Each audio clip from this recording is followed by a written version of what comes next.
Bonjour à toutes et à tous. Merci de nous rejoindre pour ce deuxième webinaire de The Data Brief. Je suis Khouloud, Head of Marketing chez Ilmetrix.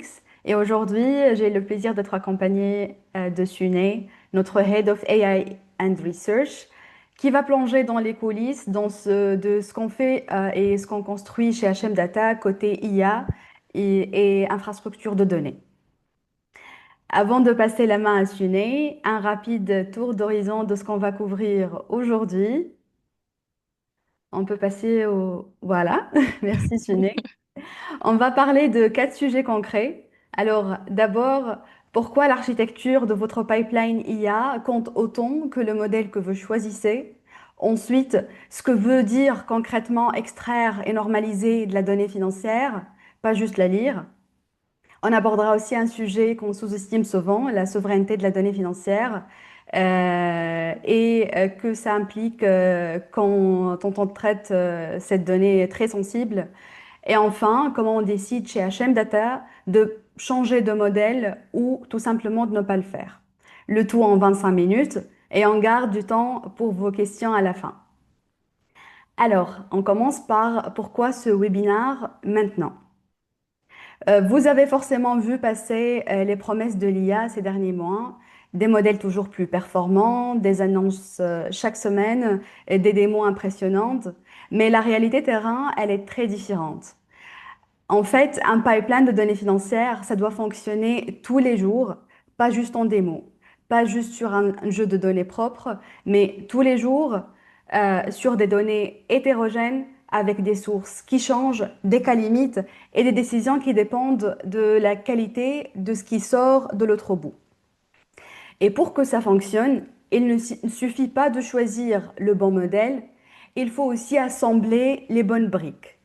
Ça veut dire les bons outils d'extraction, la bonne architecture, les bons contrôles, le bon hébergement.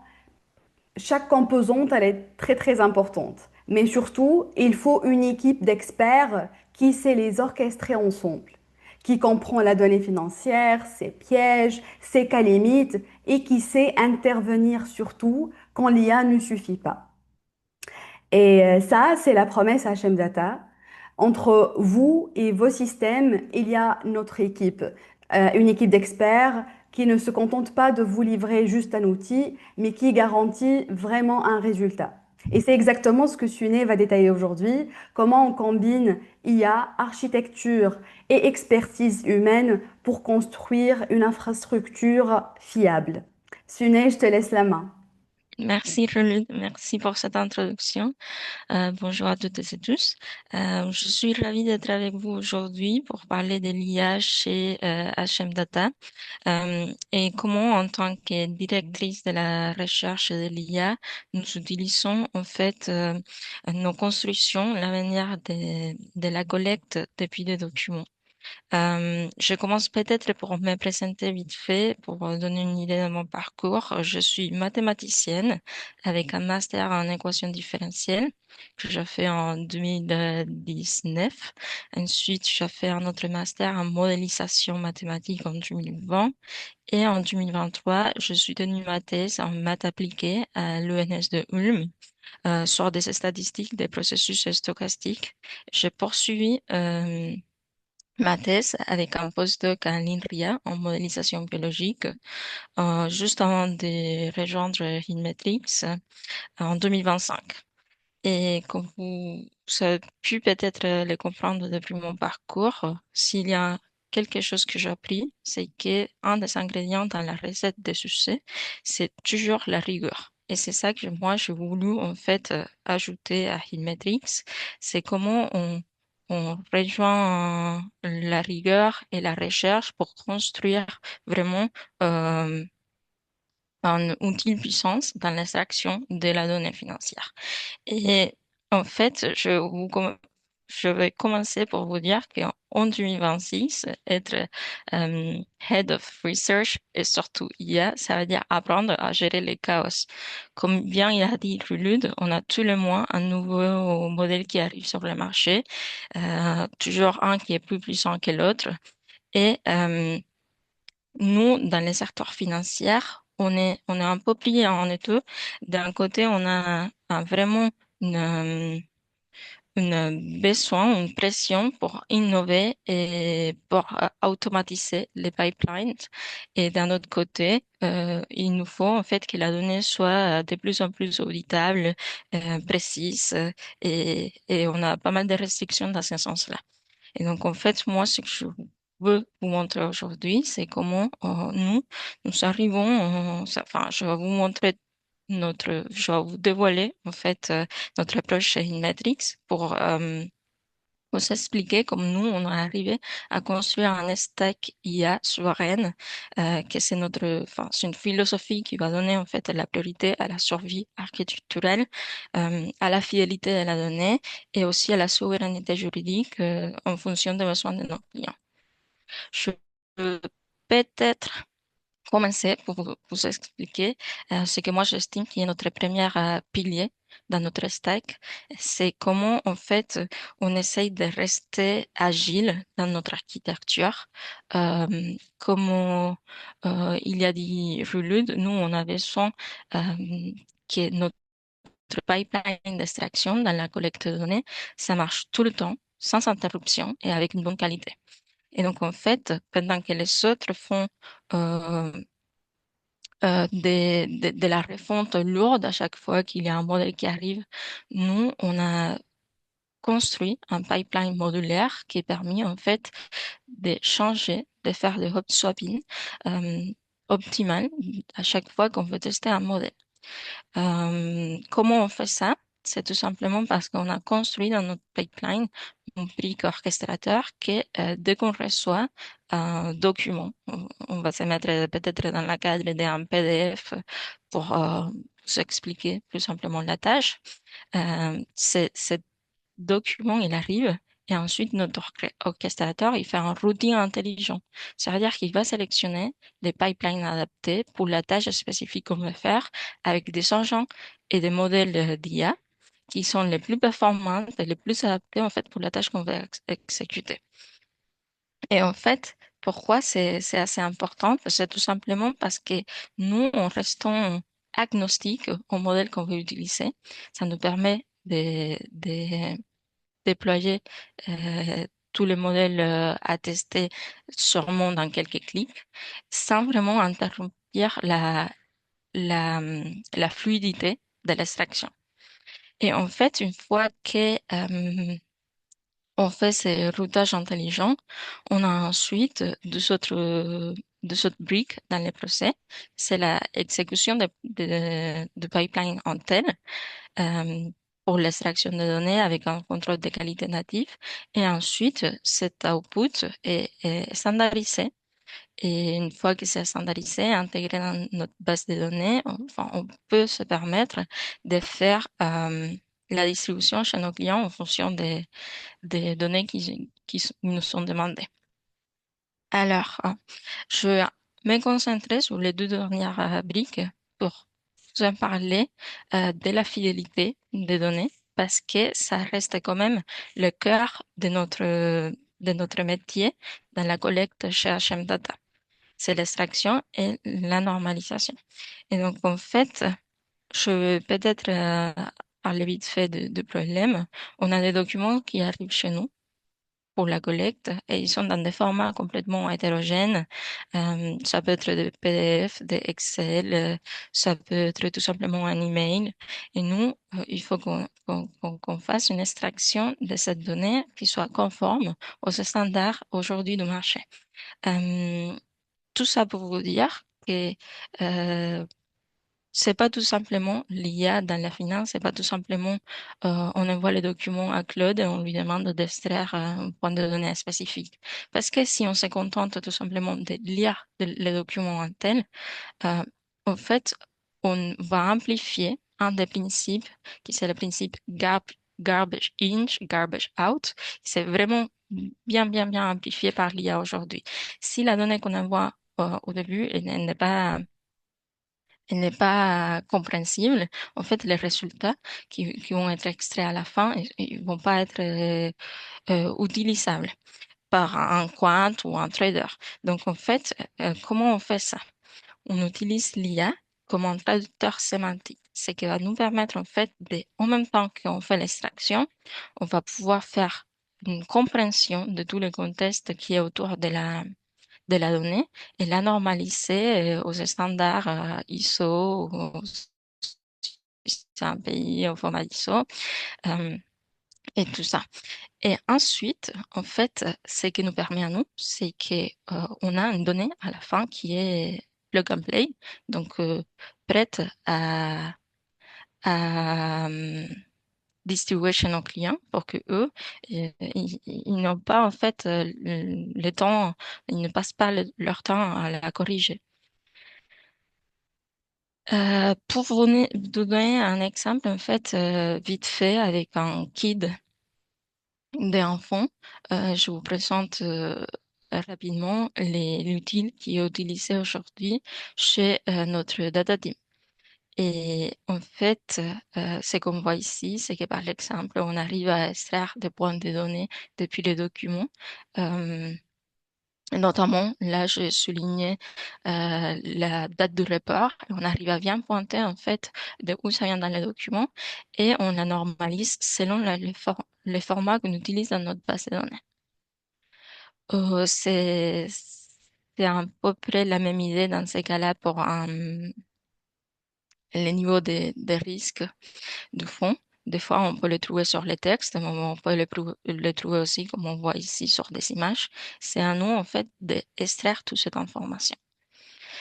Et finalement, sur le sujet de normalisation, peut-être les cas où on s'en parle le plus, c'est qu'on arrive à extraire de documents des phrases qui peuvent être ensuite normalisées d'une façon plus différente. Notamment ici, on voit que pour les coûts de sortie, les frais de sortie, ça dit, nous ne facturons pas des coûts de sortie pour ce produit. C'est que nous, on fait une traduction après, comme qu'il y a zéro frais de sortie. Et donc, en fait, n'hésite pas, si vous voulez, à un moment donné, si vous en avez besoin, de, de demander une démo. Je pense que notre équipe commerciale sera ravie de vous dévoiler tout ça en peu plus de profondeur.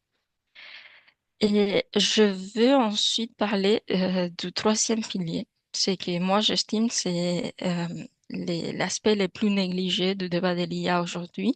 C'est où réside votre intelligence. Tous les LLM qu'on utilise aujourd'hui, en fait, la plupart de eux, ils sont sur des clouds hyper scalaires, notamment américains. Donc, en fait, si votre donnée est traitée sur des clouds soumis aux lois extraterritoriales comme le US Cloud Act, en fait, on a déjà perdu les contrôles. Et, et ça, pour spécifique certains types de documents financiers, on ne peut pas se le permettre. Et c'est pour ça qu'en fait, nous, on a fait un choix euh, un- stratégique, mais délivré, en fait, de bâtir tous nos pipelines IA d'une façon compatible avec OVH Cloud. Pourquoi? Parce que c'est un cloud européen et souverain. Et pour nous, ça représente un vrai arbre de paix juridique. Ça veut dire que ça reste à niveau de nos clients de faire ce choix dans le moment où on veut qu'on traite les documents à eux. Et ça va nous donner en fait hum, la sécurité de que les données qui sont sensibles ne vont pas être en fait partir chez un cloud américain qui n'est pas conforme aux lois européennes. Et finalement, on essaye de coupler ces trois piliers avec notre pilier de recherche qui ça vient en fait à diriger tout nos façons en fait d'utiliser l'IA, car on va utiliser les recherches comme une stratégie de pivot. Qu'est-ce que ça veut dire pour ça? Ça veut dire qu'en fait, on va dans notre pipeline de collecte, on va jamais nous laisser impressionner pour les syndromes de l'objet brillant. Ça veut dire que dès qu'il y a un modèle qui semble plus performant, ça ne veut pas dire qu'on va tout de suite le mettre en production. On va plutôt faire des tests. C'est ça qu'on appelle les shadow benchmarking. On va en fait déployer les modèles en parallèle, mais d'une façon silencieuse, et on va les faire tourner sur un ensemble de données validées par nous, par nos experts. Euh, Cet ensemble de données, c'est des milliers de documents financiers de, de différents types, notamment cross-assets sur différentes langues, sur différents types de reporting. Et une fois qu'on a bien maîtrisé en fait la qualité de modèles sur ce type de jeu de données, euh, que nous, on a choisi très soigneusement pour que ça représente bien, en fait, tout le spectre de documents qu'on arrive à traiter dans notre monde financier.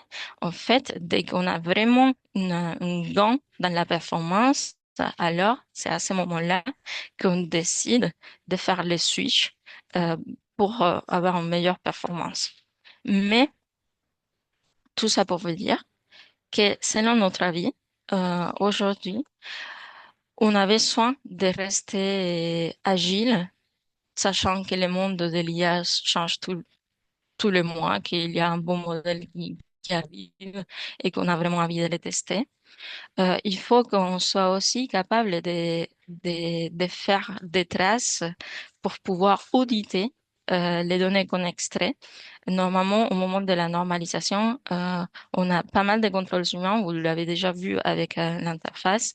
Euh, pour que les humains puissent contrôler ce qu'il y a derrière. Je pense que c'est ça qui fait un peu notre petite sauce.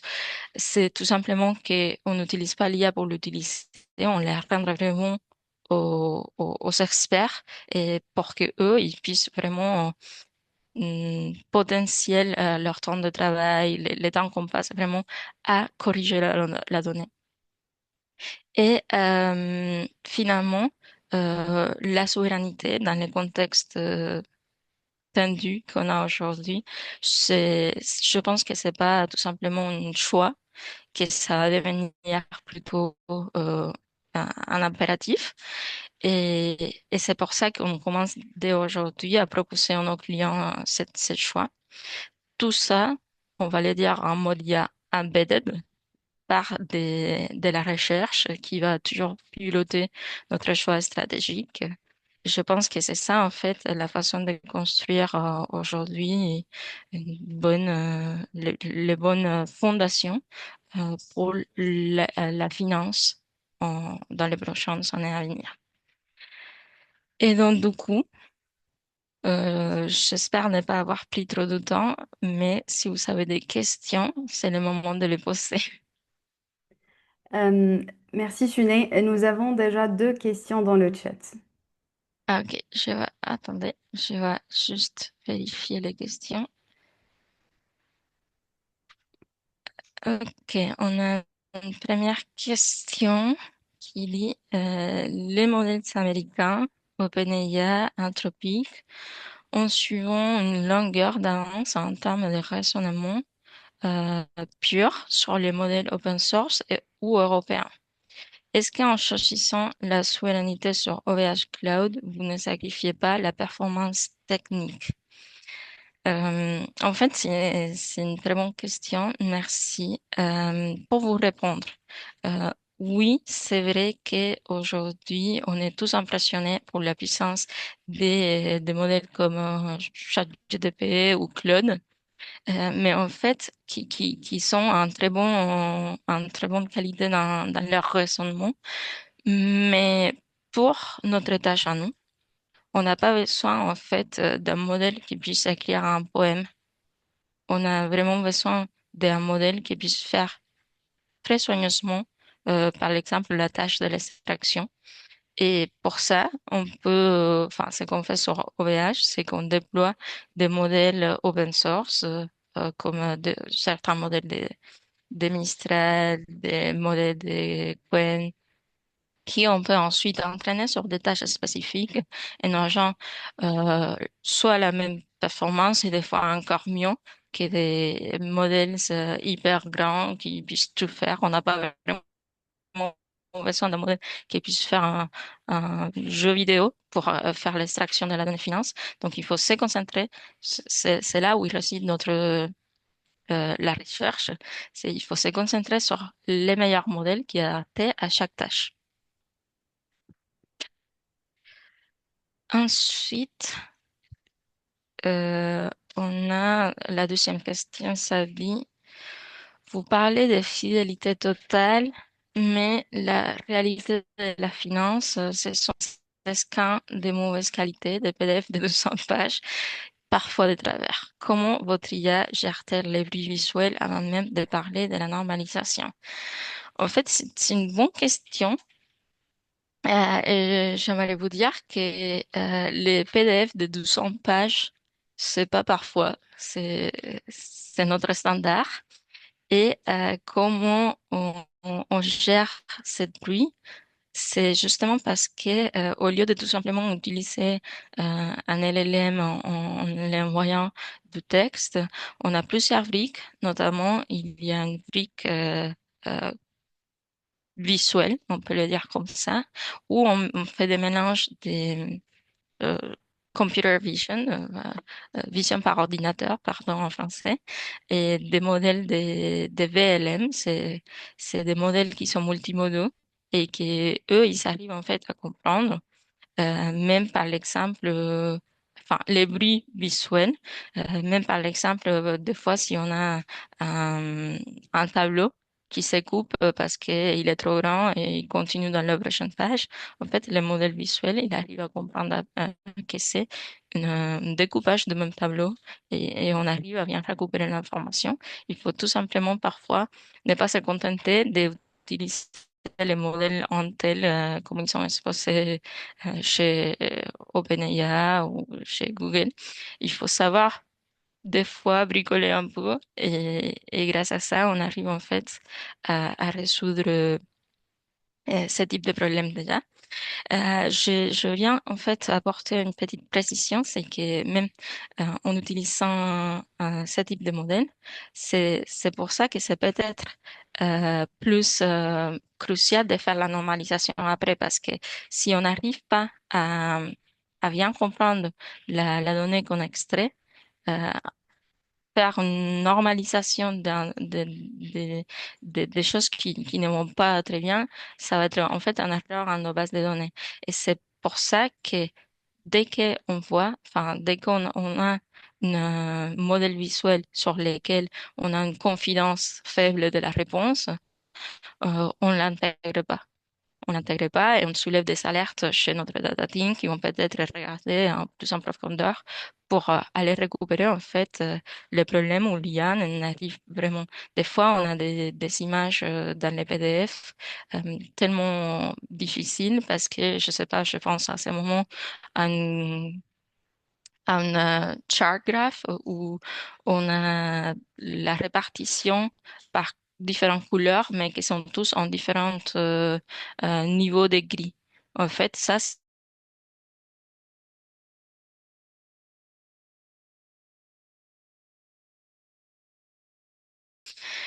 et donc, du coup, en fait, effectivement, on fait appel aux humains pour qu'ils puissent, en fait, regarder en détail, mais vraiment là où il y a besoin, où on n'a pas besoin, parce qu'on est très confiant dans nos réponses, on laisse l'IA gérer.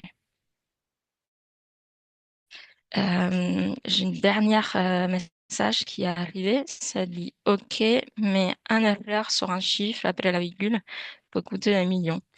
Comment garantissez-vous qu'aucun de vos agents IA n'hallucine un résultat lors de l'extraction?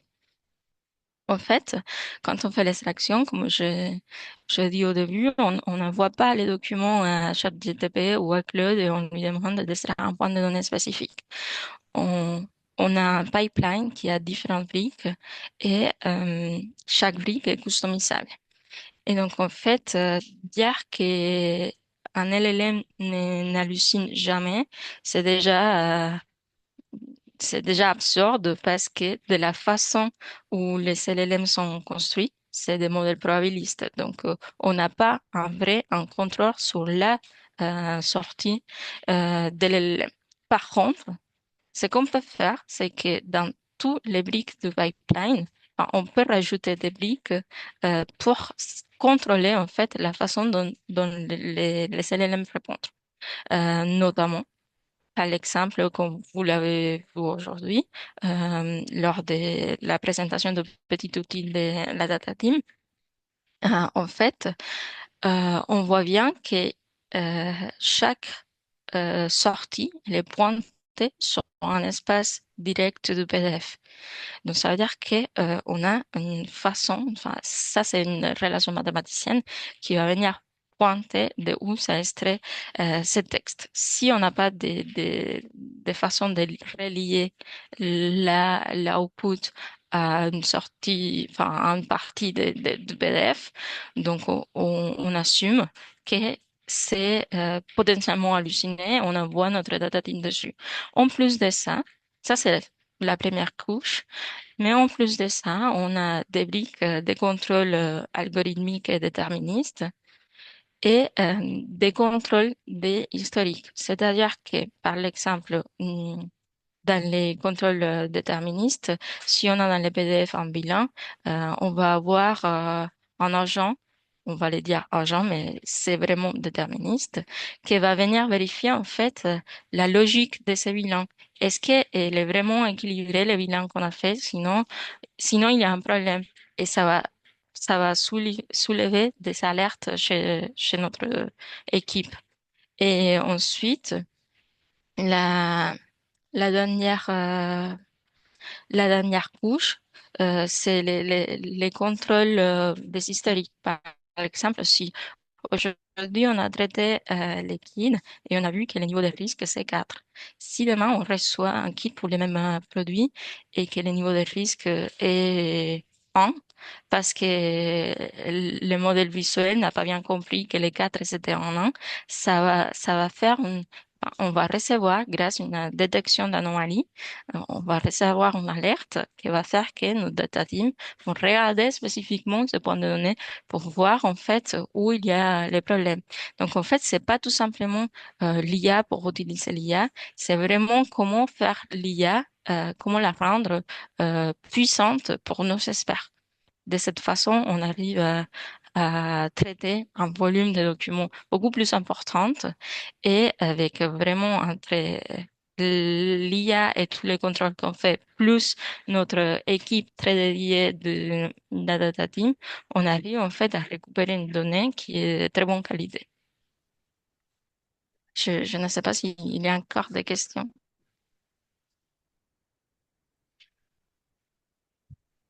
Merci beaucoup, Sunay. S'il y a pas, voilà, s'il n'y a pas de questions, je vous remercie beaucoup d'être ici aujourd'hui. Merci beaucoup. Merci à toutes et à tous d'avoir pris le temps de nous rejoindre aujourd'hui. Le replay de ce webinaire sera disponible prochainement sur notre site web hmdata.ai et le prochain épisode de Data Brief arrive bientôt. On vous tiendra au courant. Bonne journée à tous et merci encore plus. Merci. Au revoir. Merci, au revoir.